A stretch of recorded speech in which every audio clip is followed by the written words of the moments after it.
I'm tall and that hidden by the little seal here. If you feel bad, how you doing? All right. Should I start off or you? Okay. All right, great. Trey has been keeping me informed on all the great work you guys are doing, and I want to say bless you, thank you for the leadership that you've shown here leading our departments in our administration. You guys have done a terrific job. Obviously, you know, we've got major challenges ahead.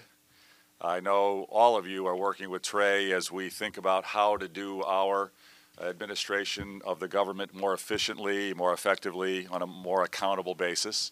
And you have been for months working on a comprehensive transformation, a new way to think about the structure of our government and the operations of our government. I know that's been going on for a while. I know you've been making good progress, and I'm eager here to sit with you and learn a little bit more in detail about that progress today. One of the primary reasons I wanted to come today was also to report into you a bit. Because we have very difficult jobs, challenges ahead. We've known that. We've discussed that all together in the past. And now it looks like our jobs are about to become even harder with an even greater sense of urgency.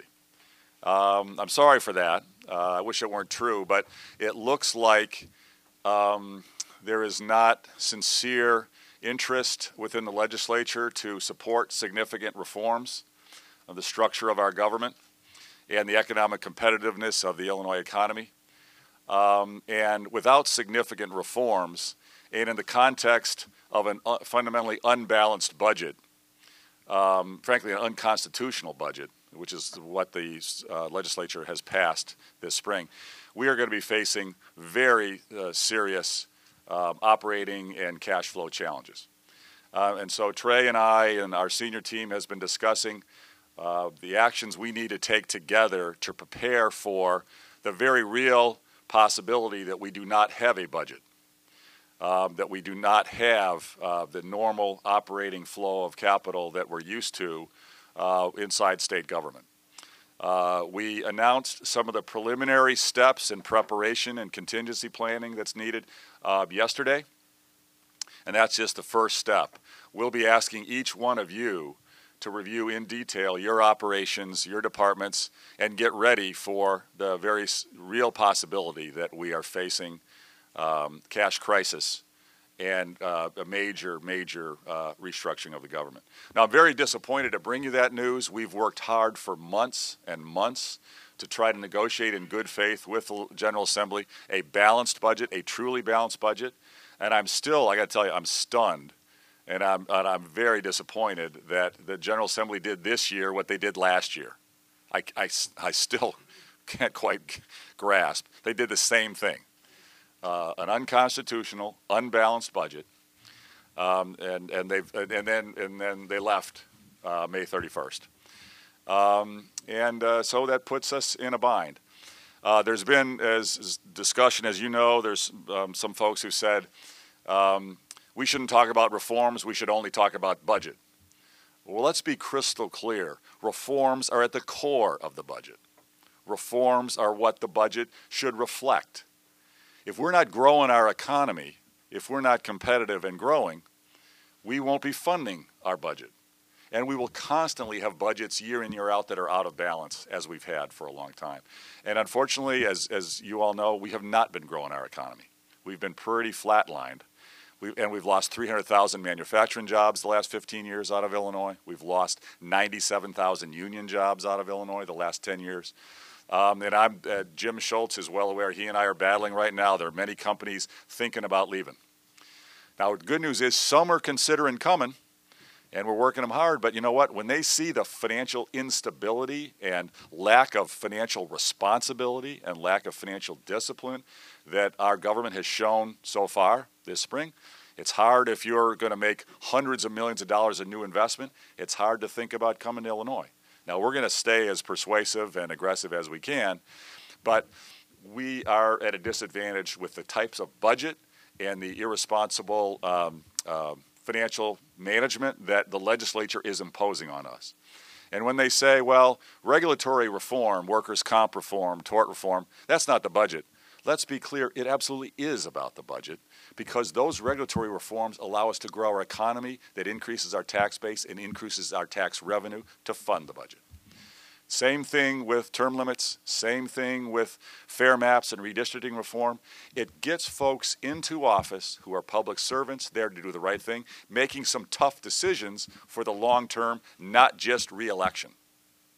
That's the critical thing. It puts folks who are into office who aren't just locked in as incumbents, able to just work only for special interests. It makes them more accountable to the voters. We don't have that enough in Illinois. And Speaker Madigan and President Cullerton, with all due respect, they have structured a power system where they control the many members of the General Assembly. They're locked in doing the Speaker's bidding, and they're not really representing their districts. They're representing the political class that Speaker Madigan gets his funding from. That's a fact. It sounds a little harsh, but that's a fact. And we've got to change that. We need to make Illinois government responsible to the voters and the taxpayers. That's what can result in balanced budgets and financial stability in every year going forward. Now, I think many of you realize that the property taxes are our #1 tax burden. And some folks have said to me, well, Bruce, don't talk about property taxes, because let's just talk about state taxes, and let's raise state taxes. And I say, ladies and gentlemen, we cannot just talk about raising taxes at the state level. Property taxes are our #1 tax problem. They're our #1 tax that's uncompetitive. We in New Jersey basically have the highest property taxes in America. And the property taxes are the #1 tax burden that I hear businesses complain about when they talk about their frustration with Illinois and why they leave Illinois. And again, we need to take on property taxes so we're economically competitive, but we also need to take on property taxes because if we ever are to go talk with our homeowners and our hardworking families and our small business owners about tax reform that may include some new revenues, if we ever are to talk about that, and I'm open to it, but if we are to talk about it, we first must have reduced their property tax burden and allow them to get local control of their property tax burden so they're in a financial position to be able to talk about other sorts of revenues and other taxes. They're all interconnected. And we have taken the vast bulk of our recommendations to turn the state around. We've taken those off the table.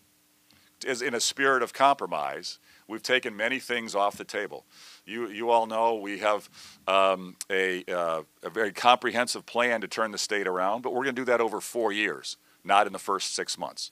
We've taken most of those things off the table for now. We haven't given up on a single one, not a single one for the long term, but for today, in the spirit of compromise and negotiation to get a budget done, we've taken most off the table and we focused down on 5 things: workers' comp, tort reform, getting a handle of local control on property taxes, term limits on all elected officials. I think everybody's still stunned that Evelyn and I have recommended term limits on ourselves. I don't think they can quite believe it, but we have. It's a privilege to work for people in Illinois, and 8 years is a long time, and that's plenty of time. We should let new leaders emerge after that. And we're also recommending a fair maps, redistricting reform, and this is bipartisan. We've got Democrats and Republicans supporting this initiative. What's clear, I'm cautiously optimistic because many of the members in the General Assembly in both parties are supportive of, they know we need reforms, and they're supportive of reforms. But many of them, especially in the Democratic caucus today, are very wary about voting for him because they don't want to anger the Speaker. And, you know, he controls the spigot on campaign cash. He controls the money from the special interests that fund government, and they don't want to anger him. So they're a little reluctant to vote. But you know what? They know it's the right thing to do, and I'm cautiously optimistic that we can make the case and persuade them that now's the time for reform. We can't kick the can down the road anymore. Now, I am disappointed that the city of Chicago chose a pension bill that does kick the can down the road there for police and fire. They just changed the ramp. We've seen this movie before. We've seen this for decades. Every time there's a meaningful pension payment, it's, well, let's lower it and move it and stretch it out longer. We've been doing this in Illinois for decades. We need structural reform of the pensions. I got to tell you, I'm frustrated and disappointed. I was hoping we could do comprehensive pension reform very quickly after the Supreme Court ruled. I was hoping with the General Assembly, and I had tried to get them to negotiate a pension alternative so we'd be ready to move quickly when the Supreme Court ruled, because many of us thought that it was very unlikely the Supreme Court would approve that pension change that they made for a couple years ago. I personally was against the change because I do not think it's right. Even if the pension deal was cut in a conflict of interest or was overly generous or had, had some issues with how it was arrived at, a pension deal was a pension deal, and a retiree's benefits should not get cut after they're retired, period, end of story. I believe that just from a contract as well as a moral point of view. They reduced benefits in their bill, and I didn't think that was fair. I was never supportive of that. It wasn't a surprise when the Supreme Court threw that out. We did learn in the language, if you study it, there is a possibility, is a little more likely that even our recommendations on a pension reform are unconstitutional. It's a little more likely that we're unconstitutional, not 100%, but it looks like realistically that could be the case.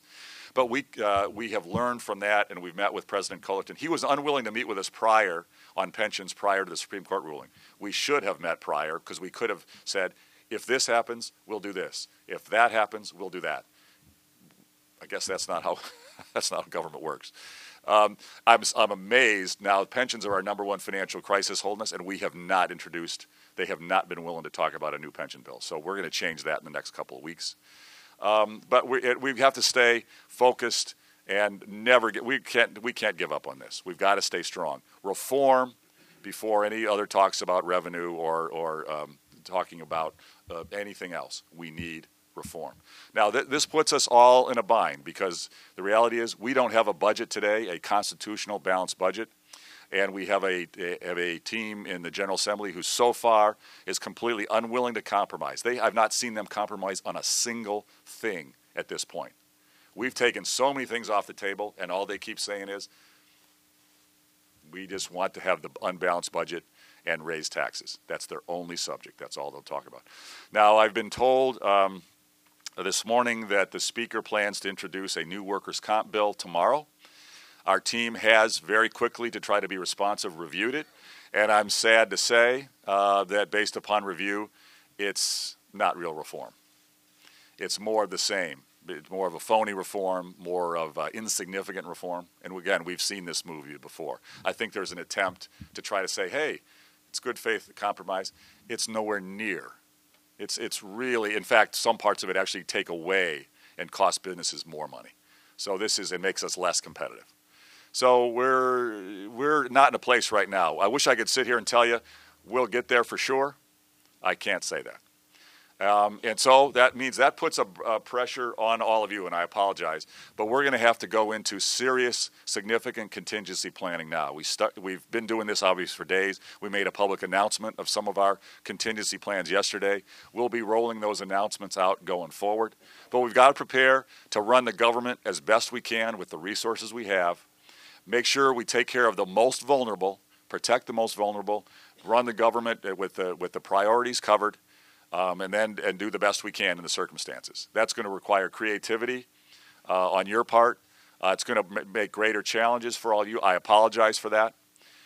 Thank you. You are all here, and I'm incredibly proud of every one of you in this room, because you are dedicated public servants. You're here for the right reasons, and you just care about delivering real results for the families of Illinois. That's why you're in this room. And I'm here to say God bless you. Thank you. I'm sorry your jobs are about to get a lot harder, but we'll get through this. You know, the people of Illinois deserve us to get through this, and we will. And I'm going to stay optimistic and strong. We'll keep negotiating. I had a good meeting this morning with Mayor Rahm Emanuel discussing how the issues of the city and what the state can do to create a structure and an environment for the city to get its way out of its own problems. And I look forward to meeting with the leaders tomorrow and the next day, hopefully, and just having an ongoing dialogue. This is going to take constant communication. I think you guys know this. Many of you would remember Governor Edgar, when he first came into office, his first budget and his first summer in 1991, the Speaker didn't speak to him for the first 4 months. Now, so I'm ahead of that pace. So I'm cautiously optimistic in that regard. But they didn't get a budget until the 3rd week of July. Okay, we're June, what are we, June 3rd, I think? So, you know, we'll stay optimistic and keep pushing. Now, Governor Edgar was pushing reform as part of his budgets, and he was pushing a property tax cap at the time. The Speaker doesn't like limitations on property taxes for various reasons. And they fought about it for a long time. They worked out a compromise in the end. I'm cautiously optimistic that we can work things out in a compromise. I hope it's soon. I hope it's tomorrow. The reality is it could be a little while. And we have a duty and moral obligation to manage the government with the resources we have and no budget, because we don't have a budget today. And we can't support an unconstitutional, unbalanced budget, and we can't force a tax hike on the people of Illinois in the current circumstance. Just can't let that happen. So, thank you for your dedication and your hard work.